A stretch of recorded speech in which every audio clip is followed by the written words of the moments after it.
नमस्कार, मैं सुष्मिता मिश्रा। आप देखना शुरू कर चुके हैं 4 PM यूपी। दोस्तों, क्या जिस बात का बीजेपी को डर था यूपी में अब वही होने जा रहा है। दोस्तों, कहते हैं जो दूसरों के लिए गड्ढा खोदते हैं वो एक दिन खुद ही उसमें गिर जाते हैं। ऐसा ही कुछ हुआ यूपी में हुए SIR के साथ। मुख्य चुनाव आयुक्त ज्ञानेश कुमार बड़ा सीना ठोककर पीट कर वोटर लिस्ट को बीजेपी के हिसाब से बनाने निकले थे, लेकिन यूपी आते आते सारी कहानी उल्टी पड़ गई। दरअसल यूपी में जब महीनों की माथापंची के बाद ड्रॉप लिस्ट तैयार की गई तो पता चला कि इससे तो करीब 3 करोड़ मतदाता के नाम ही कट गए। उम्मीद तो की जा रही थी कि नाम कटने पर विपक्ष चुनाव आयोग को कोसेगा, लेकिन यहाँ तो योगी सरकार के ही पसीने छूटने लगे। अब अपनी इसी गलती पर पर्दा डालने के लिए चुनाव आयोग ने एक नई तरकीब निकाली है। अब वैसे तो तरकीब देश के बाकी राज्यों से भी लागू होगी, लेकिन जिस तरीके से यूपी में इसका प्रचार किया जा रहा है और सीएम योगी निर्देश पर निर्देश दे रहे हैं, इससे साफ जाहिर हो गया है कि यूपी में SIR कराकर सरकार खुद पछता रही है। तो चुनाव आयोग मतदाताओं को लिस्ट में जोड़ने के लिए अब कौन सी नई तरकीब लेकर आया है और नई ड्रॉप लिस्ट आने से क्यों परेशान है सरकार, बताएंगे आपको इस रिपोर्ट में।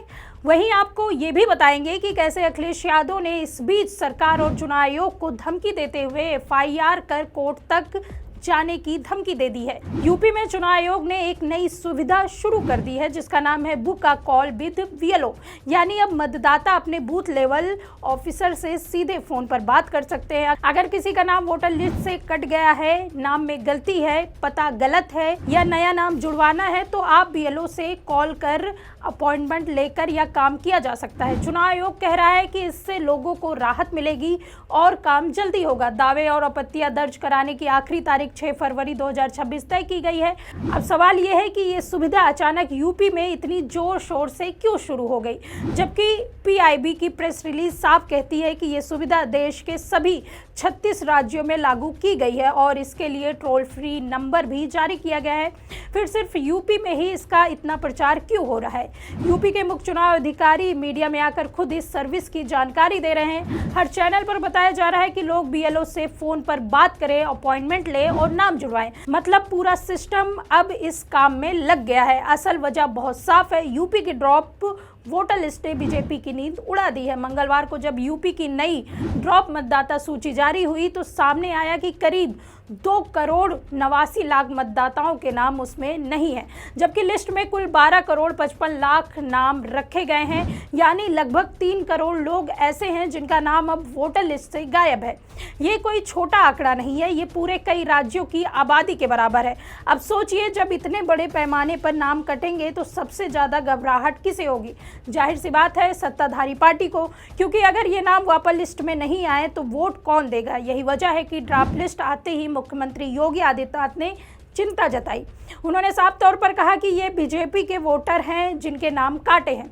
इसके बाद प्रदेश भाजपा अध्यक्ष पंकज चौधरी के साथ मिलकर उन्होंने बीजेपी के सभी बड़े नेताओं, विधायकों, सांसदों, मंत्रियों और मंडल पदाधिकारियों के साथ वर्चुअल मीटिंग की। सबको आदेश दिया गया कि हर बूथ पर ज़्यादा से ज़्यादा मतदाता जोड़ने का टारगेट पूरा करना है। यानी चुनाव आयोग का काम अब बीजेपी के संगठन की जिम्मेदारी बन चुका है। हर नेता को कहा गया है कि अपने इलाके में वोटर बढ़वाओ, घर जाओ, फॉर्म भरवाओ, लोगों से कागज मंगवाओ। यही वजह है कि अब BLO से फोन पर बात करने वाली सुविधा को यूपी में हथियार की तरह इस्तेमाल किया जा रहा है। ध्यान देने वाली बात यह है कि जिन बाकी राज्यों में SIR हुआ वहां भी लाखों करोड़ों नाम काटे हैं। पूरे देश में करीब 6.5 करोड़ मतदाताओं के नाम ड्रॉप लिस्ट से हटाए जा चुके हैं। बिहार में जब SIR हुआ था तब भी लाखों नाम काटे थे, लेकिन उस समय चुनाव आयोग ने ऐसी कोई बुक अ कॉल जैसी सुविधा नहीं दी थी। ना कोई बड़ा प्रचार हुआ, ना कोई खास राहत दी गई।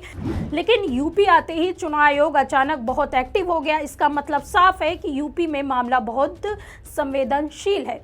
यहाँ 2027 में विधानसभा चुनाव होने हैं। बीजेपी के लिए यूपी सत्ता की सबसे बड़ी कुर्सी मानी जाती है। अगर यहाँ वोटर कम हो जाए तो पूरा खेल बिगड़ सकता है। इसलिए अब हर कदम सोच समझकर उठाया जा रहा है। वहीं इसी बीच सपा मुखिया अखिलेश यादव ने सरकार और चुनाव आयोग को जबरदस्त चेतावनी दे डाली है। आज प्रेस कॉन्फ्रेंस करते हुए अखिलेश यादव ने कहा कि अगर डबल वोट या फर्जी वोट बनेगा तो FIR कर कोर्ट जाने तक को तैयार हैं।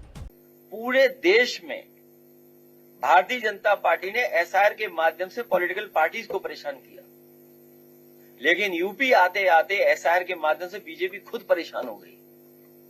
तो परेशान क्यों है बीजेपी? इसलिए परेशान है क्योंकि हमारे बीएलए और हमारी पार्टी के बहुत जिम्मेदार लोगों ने बहुत जिम्मेदारी से काम किया है। आगे भी हम लोग जिम्मेदारी से काम करेंगे। इसीलिए प्रारूप पहली प्राथमिकता पे हम लोगों ने ये तैयारी की है कि अगर कहीं डबल बोर्ड बनता है या कोई फर्जी बोर्ड बनाते हैं तो उस पे एफआईआर भी होगी और हम लोग आपके माध्यम से लगातार रहेंगे। और अगर हम लोगों को कोर्ट जाना पड़ेगा, आखिरी जगह पर दरवाजा वहीं पर खटखटाना पड़ेगा, तो वहां पर भी हम लोग जाएंगे। पूरे देश में एसआईआर के बाद माहौल गर्म है, विपक्ष सवाल उठा रहा है, लेकिन यूपी में सत्ताधारी पार्टी खुद परेशान है। योगी सरकार को लगा कि वोटर लिस्ट से कुछ खास वर्गों के नाम हटेंगे और फायदा मिलेगा, लेकिन उल्टा उनके अपने वोटर ही काट दिए गए। यही वजह है कि अब चुनाव आयोग और सरकार दोनों मिलकर डैमेज कंट्रोल करने में जुटी हुई है। टोल फ्री नंबर जारी किया जा रहा है, बीएलओ से कॉल की सुविधा दी जा रही है, तारीखें बढ़ाई जा रही है। यूपी में एसआईआर की समस्या सीमा पहले भी 2 बार बढ़ाई जा चुकी है। चुनाव आयोग ने साफ किया है कि 6 जनवरी से 6 फरवरी 2026 तक दावे और आपत्तियां दर्ज की जा सकती है। यानी जिनका नाम कट गया है वो दोबारा जोड़ने के लिए आवेदन कर सकते हैं और जिनके नाम गलत तरीके से जुड़े हैं उन्हें हटाने की आपत्ति भी दी जा सकती है। लेकिन चुनाव आयोग ने यह भी कहा कि बिना सही फॉर्म और जरूरी घोषणा पत्र के दी गई शिकायतों को गिना नहीं जाएगा। राजनीतिक दलों ने अपने बूथ लेवल एजेंट यानी बीएलओ नियुक्त किए हैं। ये लोग जनता से फॉर्म 6 और फॉर्म 7 भरवा रहे हैं। फॉर्म 6 से नाम जोड़ा जाता है और फॉर्म 7 से नाम हटाया जाता है। इनके साथ पहचान और निवास से जुड़े कागज भी लगते हैं, तभी नाम वापस जुड़ सकता है। अब यहाँ भी आंकड़े बहुत कुछ कह रहे हैं। राष्ट्रीय दलों में बीजेपी ने अब तक 1,60,605 नाम जोड़ने के दावे और 1,214 नाम हटाने की आपत्तियां दर्ज कराई। बहुजन समाज पार्टी ने 1,53,069 दावे और सिर्फ 19 आपत्तियां दी हैं। कांग्रेस ने 94,591 दावे और 19 आपत्तियां दी हैं। आम आदमी पार्टी ने 5,262 दावे जमा किए हैं। राज्य स्तरीय दलों में समाजवादी पार्टी ने 1,56,972 दावे और 82 आपत्तियां दाखिल की हैं। अपना दल एस ने 5,397 दावे दिए हैं। इसके अलावा करीब 32,000 दावे और आपत्तियां सीधे मतदाताओं की तरफ से भी आई हैं। लेकिन असली दबाव बीजेपी पर है, क्योंकि खबरों के मुताबिक मुस्लिम बाहुल इलाकों में बीजेपी को भारी नुकसान हुआ है। कई विधानसभा क्षेत्रों में पार्टी करीब 1 लाख वोट खो चुकी है। ये वही इलाके हैं जहां पिछली बार बीजेपी 5,000 से 20,000 वोटों के छोटे अंतर से जीती थी। अब अगर वहां से वोटर ही गायब हो गए तो सीट जीतना मुश्किल हो जाएगा। इसी डर की वजह से पार्टी नेतृत्व ने अपने नेताओं और कार्यकर्ताओं को सख्त निर्देश दिए हैं। कहा गया है कि हर हाल में नुकसान की भरपाई करनी होगी।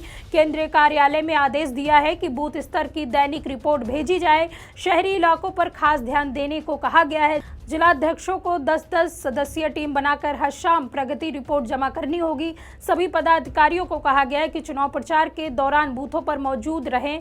17 जनवरी को एक बड़ी समीक्षा बैठक भी तय की गई है। यानी पूरा सिस्टम अब सिर्फ एक काम में लग गया है कि कैसे ज़्यादा से ज़्यादा नाम दोबारा वोटर लिस्ट में जोड़े जाए। यही वजह है कि चुनाव आयोग की book a call with BLO scheme UP में इतना जोर पकड़ रही है। अब लक्ष्य साफ है कि 6 फरवरी तक ज़्यादा से ज़्यादा नाम वापस जोड़ दिए जाएं, ताकि 2027 के चुनाव से पहले नुकसान की भरपाई हो सके। लेकिन सवाल यह है कि क्या इतने कम समय में 3 करोड़ नाम वापस जोड़े जा सकते हैं? क्या हर गरीब मजदूर गांव का वोटर कागज जुटा पाएगा? क्या जिन लोगों के पास आधार, बिजली या घर के कागज नहीं है उनका नाम जुड़ पाएगा? अगर नहीं तो इसका मतलब साफ है कि आने वाले चुनाव में कई लोग वोट देने से वंचित रह जाएंगे और यही लोकतंत्र के लिए सबसे बड़ा खतरा है। यूपी में जो हो रहा है वो सिर्फ एक राज्य की कहानी नहीं है, ये पूरे देश के लिए चेतावनी है। जब वोटर लिस्ट ही सही नहीं होगी तो चुनाव कैसे निष्पक्ष होंगे? आज मुख्य चुनाव आयुक्त ज्ञानेश कुमार खुद आग बुझाने में लगा है, लेकिन ये आग उन्होंने ही लगाई थी। अब देखना ये होगा कि 6 फरवरी तक कितनी भरपाई हो पाती और कितने लोग हमेशा के लिए वोटर लिस्ट से बाहर हो जाते हैं। इस पूरे मामले को लेकर आपका क्या सोचना है, इस पर आपकी क्या राय है, हमें कमेंट करके जरूर बताइए।